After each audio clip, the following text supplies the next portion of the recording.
অসংখ্য ছিদ্রযুক্ত এই জালি পিঠা তৈরি করা যেমন খুবই সহজ আর খেতে তো ভীষণ মজা। একদম তুলোর মতো নরম এই পিঠেগুলি মুখে দিলেই যেমন মিলিয়ে যায়, আর তেমনি তৈরি করতে শুরু করলে মনে হবে যেমন শুধু তৈরিই করতে থাকি, এতটা ভালো লাগে এই পিঠেগুলি তৈরি করতে। এই নরম তুলতুলে পিঠেগুলি খেজুরের গুড়ের সঙ্গে খেতে ভীষণ মজা। রাধে কৃষ্ণ বন্ধুরা, আমি টুলটুল, আর এই টুলটুলের রান্নাঘরে আপনাদের সবাইকে স্বাগত। তাহলে চলুন আমি এই পিঠেটা কি করে তৈরি করি দেখে নেওয়া যাক। বন্ধুরা, ভিডিওটি শুরু থেকে শেষ পর্যন্ত দেখার অনুরোধ রইল। সবার প্রথম আমি এখানে একটা মিক্সি জার নিয়ে এতে ছোট এক বাটি সুজি দিয়ে সুজিটা ভালো করে গুঁড়ো করে নেব। তারপর যে বাটি মেপে আমি সুজি নিয়েছিলাম সেই বাটির হাফ বাটি আমি এখানে ময়দা দিয়ে দেব। তার মানে যতটুকু সুজি তার অর্ধেক ময়দা দিয়ে দিতে হবে। তারপর খুব সামান্য পরিমাণ লবণ দিয়ে দেব। আগে আমি হাফ কাপ গুড়কে 3 থেকে 4 চামচ জল দিয়ে গলিয়ে রেখেছিলাম। সেই গলানো গুড়টা যখন ঠান্ডা হয়ে যাবে তখন সেখান থেকে আমি 4 চামচ গলানো গুড় দিয়ে দেব।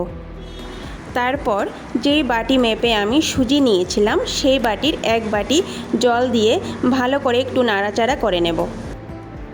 আরেক বাটি জল আমি এখানে অল্প অল্প করে দিয়ে মেশাতে থাকব।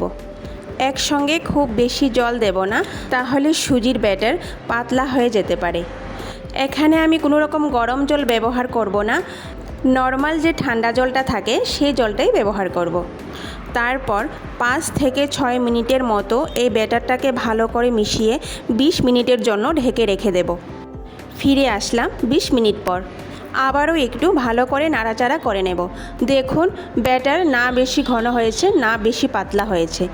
আর প্রত্যেকটি পিঠে দেওয়ার আগে এইভাবে ভালো করে একটু নাড়াচাড়া করে নেব। তারপর সবার শেষে এতে 1 চামচ পরিমাণ বেকিং পাউডার দিয়ে দেব। তারপর 1 চামচের মতো জল দিয়ে ভালো করে মিশিয়ে নেব। আবার খুব বেশিও নাড়াচাড়া করব না।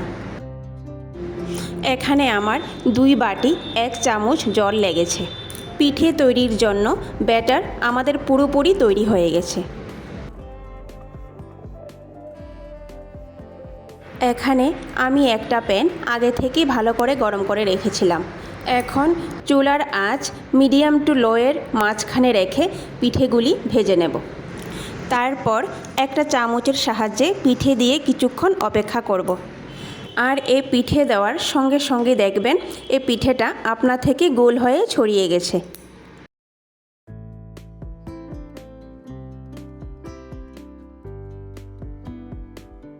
তারপর কিছুক্ষণ অপেক্ষা করার পর দেখবেন পিঠের উপরের জায়গাটা আস্তে আস্তে শুকিয়ে আসছে।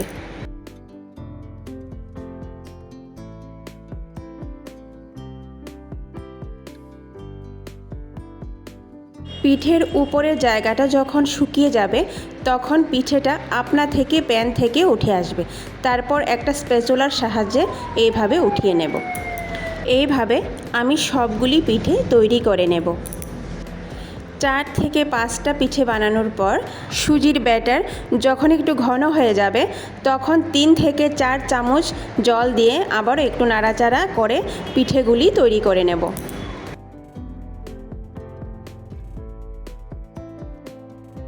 বন্ধুরা, তৈরি হয়ে গেল আমাদের অসংখ্য ছিদ্রযুক্ত জালি পিঠা। আর এই নরম তুলতুলে পিঠেটা বাড়িতে একবার হলেও ট্রাই করবেন। আশা করি ভিডিওটি আপনাদের খুব ভালো লেগেছে।